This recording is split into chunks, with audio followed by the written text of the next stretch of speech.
Guido Agostinelli, vamos a hablar de lo que fue el plan económico de la dictadura militar.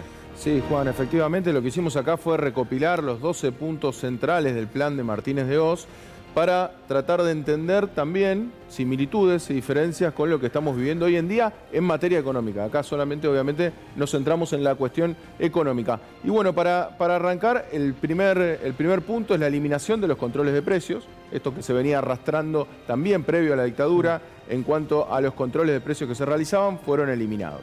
Eliminación de los controles de cambio también fue algo que, digamos, esto es lo que hoy llamamos cepo, o sea, todo lo que fueron controles de cambio fueron eliminados. Por ende, la idea en estos aspectos es bastante parecida, sobre todo porque hoy en día estamos encontrando muchos sectores que están planteando diferencias, diciendo que la dictadura militar o el plan de la dictadura militar no tiene nada que ver con el plan del gobierno actualmente, cuando en realidad los mismos funcionarios venían de las usinas liberales, de los centros de estudios liberales, de las cuales provienen los mismos economistas que hoy en día tenemos en la Argentina con el gobierno de Javier Milei. Libertad para el comercio exterior, básicamente que no haya restricciones. Esto estamos usando siempre las palabras del ministro de Economía, ¿no? Sobre todo por la carga que tiene la palabra libertad, ¿no? Libertad para el comercio exterior, eliminación de las intervenciones para regular la tasa de interés y el sistema financiero. Esto, bueno, podemos decir que en cierto aspecto hubo mayor libertad con respecto a la tasa de interés de lo que hoy tenemos hoy en día en Argentina.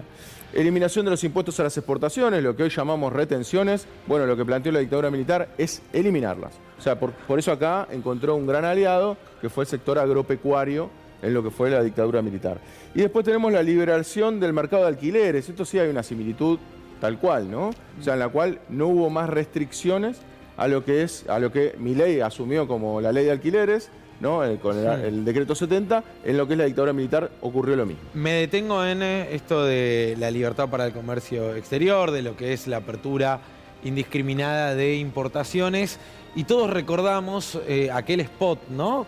del gobierno, de la dictadura militar, con las sillas, ¿se acuerdan? Sí, La claro. comparativa con las sillas, que se sentaban en la silla de Industria Nacional y era malísima, Se rompía. ¿no? Se rompía y demás, y empezaban a aparecer un montón de sillas con banderas de distintos países y te decían, ahora hay mayor libertad, esa palabra que tanto nos resuena. Y que aparte la consecuencia final era que las sillas argentinas después iban a ser más fuertes. O sea, la idea es, bueno, lo que queda de la industria va a ser positivo. Después con la segunda, digamos, los últimos 6 puntos, tenemos, bueno, acá similitudes notorias, ¿no? Aumentos en los servicios públicos. O sea, lo que se generó, obviamente, dicho con eufemismo, ¿no? Recomposición de lo que es la tarifa de servicios. Esto se ha dado en forma muy pronunciada. Eliminación de ciertos subsidios desde ya. Libertad en los salarios acá. Libertad en los salarios. Ojo, acá lo que quería decir la dictadura militar es sin intervención del sindicato. O sea, que haya negociaciones supuestamente libres, que obviamente eso no ocurrió. Tenemos la mayor caída del salario real de la historia de la Argentina en la dictadura militar entre el 76 y 77. Libertad para la inversión extranjera directa, esto es clave, o sea, lo que justamente quería mantener la dictadura militar era el ingreso de dólares para poder tener una super bicicleta financiera de lo que tenía en esa época, logrando ganancias extraordinarias con lo que llamamos la valorización financiera. Son todos puntos que hacen a la reconfiguración de la sociedad argentina, ¿no? Digo, es fundamental todo lo que tiene que ver con la política económica como parte del plan. Exacto. Y recordemos que también en lo que son indicadores sociales y vamos a decir así, la economía más pujante, cuando uno tiene que identificar un año, tiene que identificar el año 74. O sea, el 74, a partir del 74 en adelante, el deterioro de la economía argentina no puede revertirse incluso con años de prosperidad posteriores que no han permitido llegar a los valores del año 74. Cuando uno tiene que encontrar el punto mínimo de desempleo, mínimo de pobreza, capacidad de tu salario en la cual te podías comprar, por ejemplo, una propiedad con relativa facilidad, con lo que soy, ocurría eso.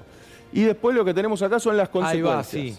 Me pongo acá. No, pues te iba a mencionar justo el tema de endeudamiento y demás, viene bien también esto. Bueno, en lo que son las consecuencias, lo que tenemos es, de punta a punta, ¿no? El PBI industrial se desmoronó casi un 20%.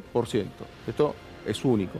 Tengamos en cuenta que en la Argentina de Milei hoy en día estamos con una caída aproximada de un 8%, ¿no? Claro, esto es un proceso más largo, pero lo que quiero decir es esto es un nexo en común bastante marcado. Y en el 75 la participación de los asalariados en el ingreso también bajó en forma contundente de un 43 a un 22%. A la mitad. Esto fue, por eso cuando decimos, bueno, ¿por qué de la dictadura? En gran parte la explicación económica es esta.